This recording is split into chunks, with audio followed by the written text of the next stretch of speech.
canines of Canvey. I got it right this time. So we're in different rooms today. We haven't managed to catch up with each other. But we have got some sort of things we want to talk about today. I think it's prudent that we go through sort of like, I don't know if you want to call it small dog syndrome, Suze, or nervous owners. What do you want to? Nervous? Yeah, it's not small dog syndrome. It's what a lot of people think it is.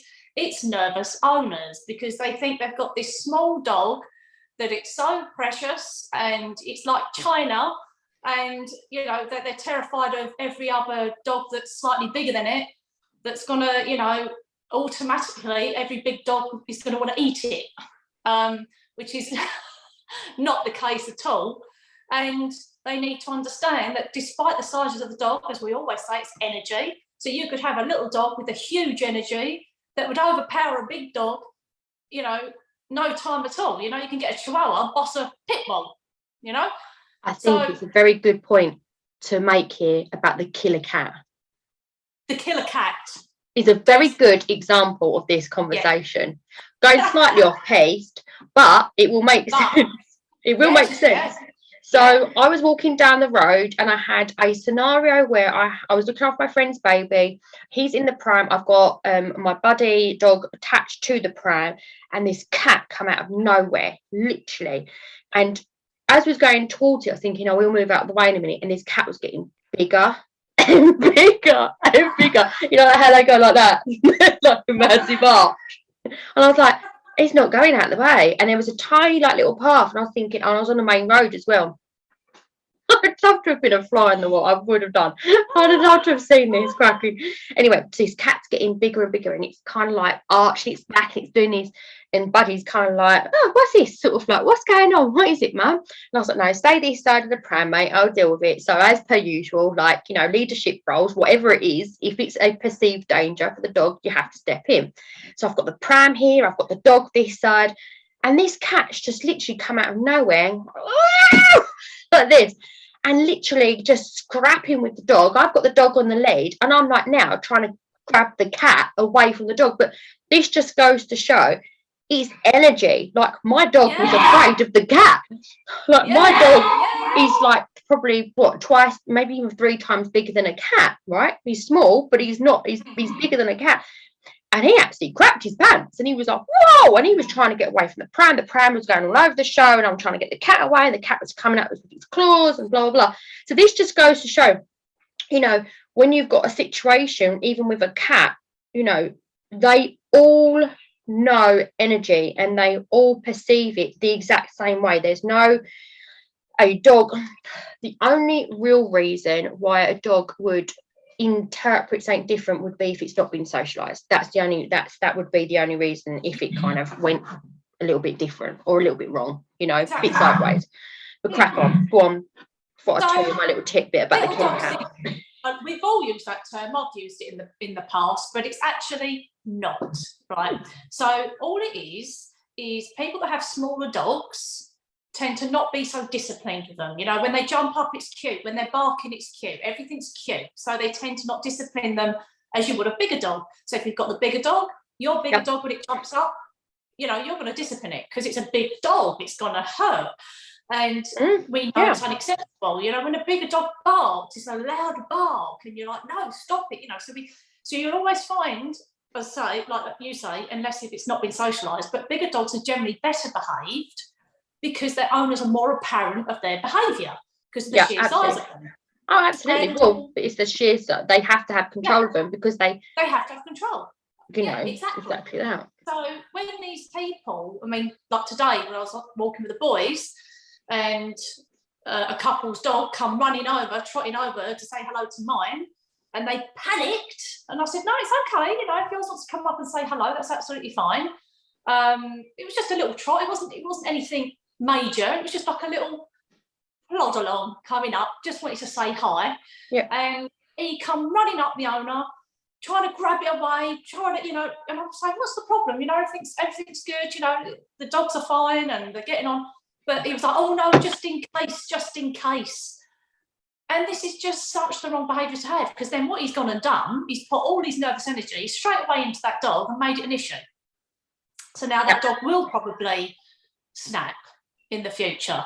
So this is what we kind of need to get across to people, that, okay, if you do have a nervous dog, then maybe keep it on the lead or pop a muzzle in it or whatever else, like I do with Tia, my mum's dog.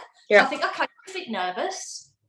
She has got the ability to react a little bit.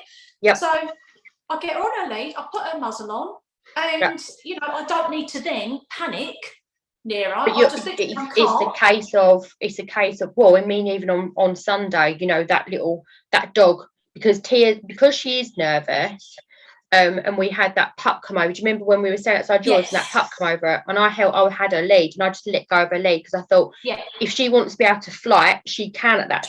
Because he was so excitable, he had such an excitable energy, that can lead to a reaction. So you just need to be able to sort of like just watch what's going on. And if you're saying, if this small dog is coming over and weren't like trotting over, you know, being excitable, was just like kind of like placid, like just calmly coming over, there's nothing. But when you bring that energy in, oh God, that then is around the whole over the dogs, and they're going, what's wrong? What's wrong? What's going on? Like, where's the threat? What's happening? And then it alerts everyone. It's a big fight. It alerts everyone, even to the point where, you know, your boys can then start sort of like busting each other, because they're like, what's going on? Like, what's happening? What's the threat? What's the threat, Mum? What's going on? So I think we need to understand. I think the problem is, and this is where because I'm a dog walker, and I see this all the time when, like, I'm out and I've got two smaller dogs with me.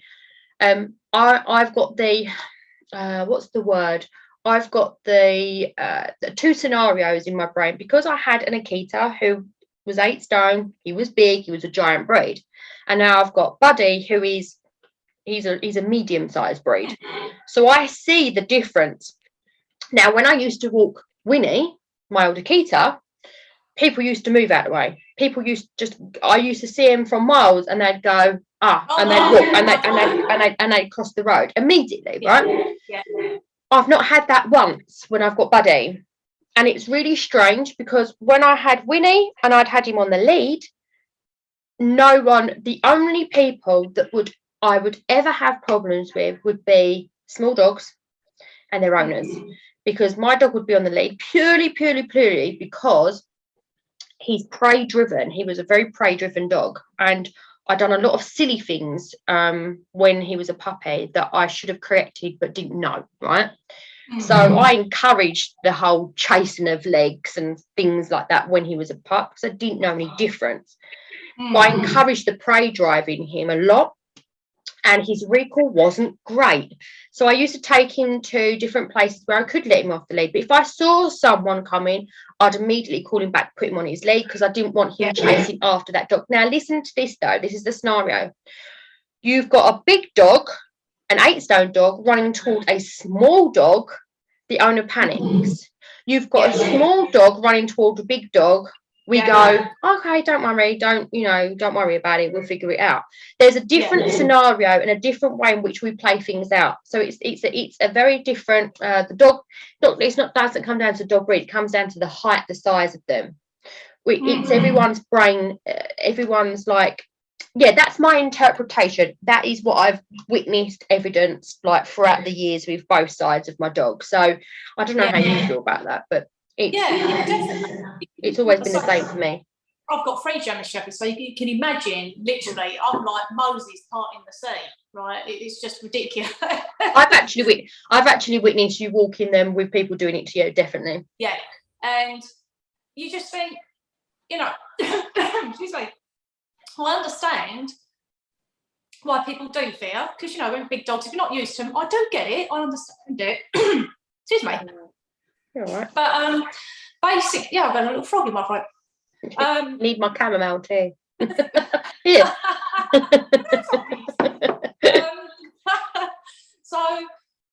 What you're doing is you're pulling your dog away from socialising with another dog. Which is all part and parcel. It's a really nice, fun thing for them to do. So each time you're only socialising them with smaller dogs. Yeah. And so, you're going to create issues with that dog if you're going to keep pulling it away and not allow it.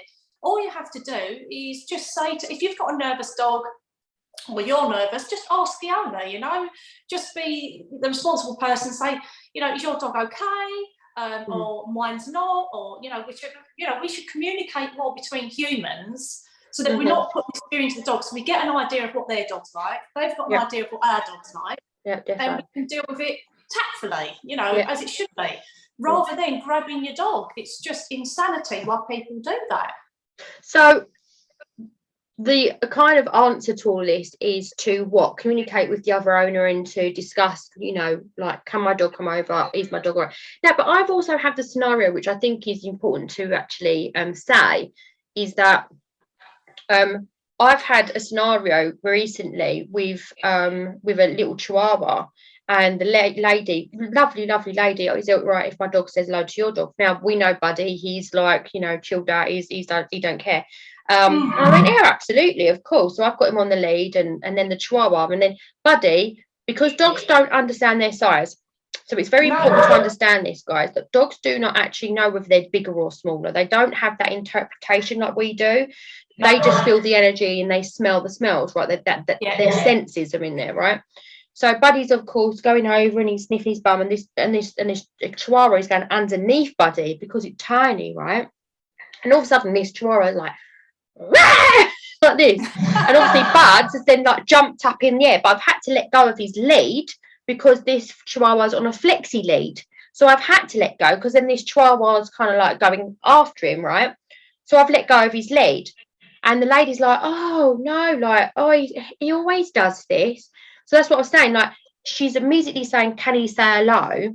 And then backing that up, going, oh, he always does this. So it's important to understand. So it's important to understand that when you are actually socialising your dog, you've got to say, is he okay? Is your dog okay? Look, because my one, he can be a little bit funny. And then when I'm saying, I'm saying, right, okay, I'll drop my lead because at least then Buddy can get away, right? And yours too, because at least then there's less reaction. See, now a dog on a lead, well, I'm going off piece now, aren't I? So a dog on a lead, always do it, don't I? A dog on a lead is going to be more reactive. If they are in any way reactive at all, they're going to be even more reactive because they've got this round their neck or a harness, whatever. They can't physically go nowhere. And the perceived danger in that for a dog is just that I can't get away, I need to attack. So because some dogs, you may be lucky where you get a dog that's submissive and just rolls over, kind of goes, oh, okay, take me now, I'm okay, you can sniff my bits, it's fine, I'm all right with that, right? But other dogs are not, okay? And when you've got intact dogs, there's all this, there's a whole host of stuff that goes into it, right? But it's just having that explanation and saying, like, there's a reason why I want to socialise with my dog, blah, blah. And like we said the other week, Suze, and I think it's important to know that a lot of people haven't been able to get their dogs out socialising with other dogs because they're in lockdown. That's when a load of people bought their dogs. So whereby they used to go out training maybe, and go to these places. They've not been able to do that. So a lot of dogs that we're seeing have not actually got that socialisation behaviour. And we've got more nervous owners because they haven't had the dealings with the multiple dealings with what comes with dogs and looking at their behaviour. Now, if that person, like you come across today, had, been out constantly and, and socialised their dog, they wouldn't have panicked, and they would have got, more importantly, confidence from each situation that they would have been in.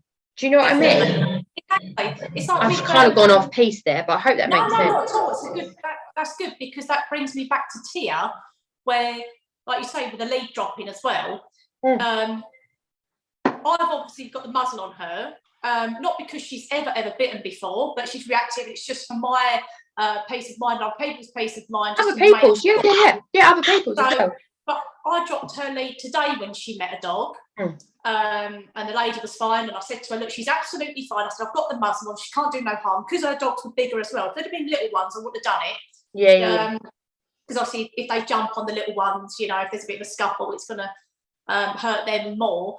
Because her dogs were the same size, I explained to her, look, she's really nervous. She'd rather avoid dogs, and one of her dogs is exactly the same. So she had two. She had a sociable little bunny, and then she had the other one that was, I just don't want all this contact, you know. I just want to be on my own. So the pair of them, it was so beautiful. So she had a German Shepherd that was the same. I had this German Shepherd. Yeah. And they were like, we just rather not look at each other. And had this real good respect.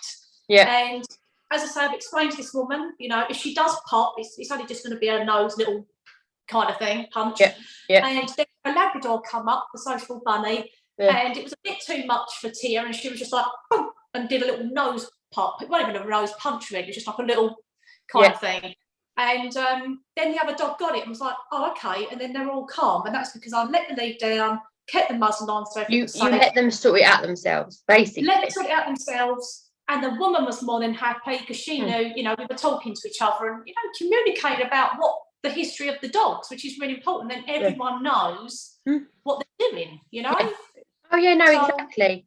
I think it's really important. Something you said there, you said, oh, like, I wouldn't let her off on. And see, this is the difference between big dog owners, and little dog owners. We've got that sense.